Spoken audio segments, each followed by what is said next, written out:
নমস্কার। আজকের এই ভিডিওতে মুর্শিদাবাদ পায়ে হেঁটে কিভাবে ঘুরে দেখবে এই সিরিজের দ্বিতীয় ভিডিওতে সকলকে স্বাগত। আগের ভিডিওতে আমি দেখিয়েছি কিভাবে মুর্শিদাবাদ পৌঁছাবে এবং সেখানে কিছু কিছু জায়গা ঘুরে দেখিয়েছিলাম। এরপর আজকের ভিডিওতে আমি দেখাবো তার পরবর্তী অংশগুলো, কিভাবে বাকি জায়গাগুলো ঘোরা যায় এবং ঘুরেও দেখবো। তাহলে ভিডিওটার শেষ অবধি দেখো। চলো শুরু করা যাক। তাহলে প্রথমেই হোটেল থেকে একটু ফ্রেশ হয়ে বেরিয়ে পায়ে হেঁটেই চলে যাও ত্রিপোলিয়া গেট। ত্রিপোলিয়া গেটের সামনেই রয়েছে চক মসজিদ। এই চক মসজিদটারও কোনো রকম প্রবেশ মূল্য লাগে না।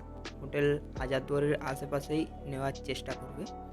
এখন এই চক মসজিদ দেখা হয়ে গেলে পায়ে হেঁটেই চলে এসো হাজারদুয়ারির সামনে। এই হাজারদুয়ারিতে প্রবেশ মূল্য 25 টাকা এবং যদি আপনি অনলাইনে স্ক্যান করে টিকিট কাটেন সেক্ষেত্রে 20 টাকা করে প্রতিজনের লাগবে। এবং এখানে ঘুরে দেখুন হাজারদুয়ারির যে মিউজিয়াম, এবং এই মিউজিয়ামটা ঘুরতে বেশ কিছুক্ষণ সময় লাগবে। এছাড়া পাশেই রয়েছে বাচ্চাওয়ালি তোপ এবং ইমামবাড়া, এছাড়া একটা ঘড়ি। এগুলো এক কাছের মধ্যেই আপনারা পেয়ে যাবেন, অর্থাৎ হাজারদুয়ারিতে প্রবেশ করলে এই সবগুলো কিন্তু আপনারা ঘুরে দেখতে পারবেন। এই হাজারদুয়ারির পুরনো নাম ছিল বারাকাঠি বা নিজামত কিলা। অনেকেই ভেবে ভুল করেন যে হাজারদুয়ারি নবাব সিরাজউদ্দৌলার তৈরি, কিন্তু হাজারদুয়ারি তৈরি করেন মির্জাফরের বংশধর নবাব নাজিম হুমায়ুন, যার তত্ত্বাবধানে কর্নেল ডানকান ম্যাকলিওড 1837 সালে এই হাজারদুয়ারি প্যালেস নির্মাণ করেন।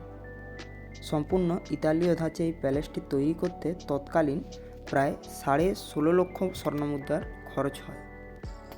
এই প্যালেসটিতে প্রায় 1000টি দরজা রয়েছে, তাই এর নাম হাজারদুয়ারি। তবে 100টির মতো দরজা সম্পূর্ণরূপে নকল। শত্রুপক্ষকে ধোঁকা দেওয়ার জন্যই এইসব নকল দরজা তৈরি হয়েছিল।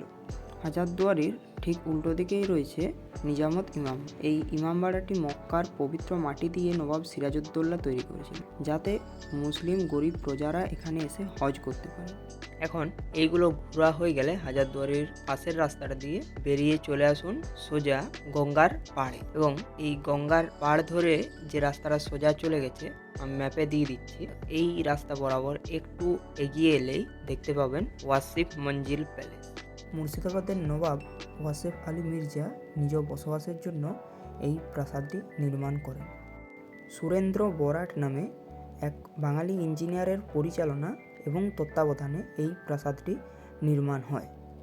এই ওয়াসিফ মঞ্জিল প্যালেস দেখা হলে এই রাস্তা বরাবর সোজা চলে আসুন দক্ষিণ দুয়ারি বা দক্ষিণ দরওয়াজা। এখানে এই দক্ষিণ দরওয়াজা এবং ঘড়ি ঘন্টা দেখে নিয়ে এখান থেকেই টোটো করে পৌঁছে যান মতিঝিল পার্কে। ভাড়া নেবে 20 থেকে 25 টাকা করে মাথা পিছু।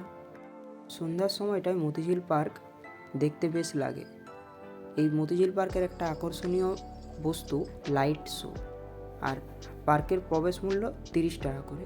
এবং এই পার্কে হাঁটতে হাঁটতে পিছনের দিকে পৌঁছে গেলে লাইট শোটি দেখতে পাবে। লাইট শোতে আরও আলাদাভাবে টিকিট কেটে প্রবেশ করতে হয়।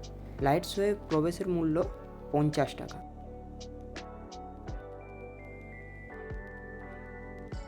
এইভাবেই শেষ হলো আমাদের প্রথম দিনের মুর্শিদাবাদ ভ্রমণ। নিয়ে আসছি পরবর্তী পর্ব। ভিডিওগুলো সকলে দেখতে থাকুন। আজকের ভিডিও এতটাই। দেখা পরবর্তী কোনো ভিডিওতে। ততক্ষণ পর্যন্ত সকলে সুস্থ থাকবেন, ভালো থাকবেন। I will catch you in the next video. Tata.